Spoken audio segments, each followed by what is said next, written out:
In today's video, I'm going to teach you how to make XREF in AutoCAD.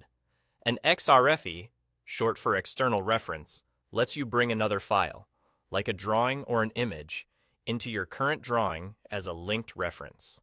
This keeps your main file lighter and ensures that if the referenced file is updated, your drawing can reflect those changes without you rebuilding anything. It's a fundamental skill for collaborating and managing larger projects efficiently. Let's walk through it step by step. First, in AutoCAD, type XREF on your keyboard and press Enter. You'll see the External References window appear. This is the palette where all your linked files are listed and managed, and it's where you'll add a new one. At the top left of that window, click the Attach icon.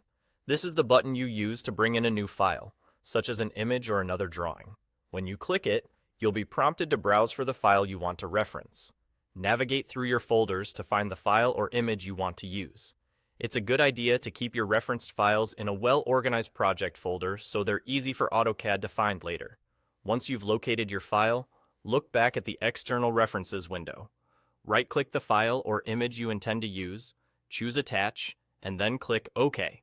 AutoCAD will now switch you back to your drawing area so you can place the reference.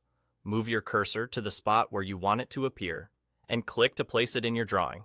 You'll see it come in at that location, and it will also be listed in the External References palette so you can confirm it's attached. That's all there is to it. You've successfully attached an external reference to your drawing. From here, you can keep designing while the referenced file stays linked in the background.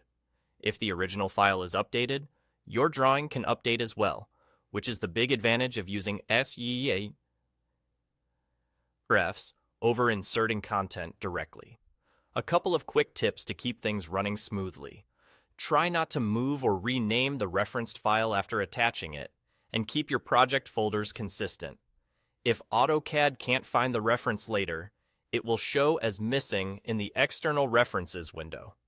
Also, remember that images and drawings can both be used as references, which is helpful for tracing, coordination, or adding context. And that's the process for making an XREF in AutoCAD. Thanks for watching, and great job following along.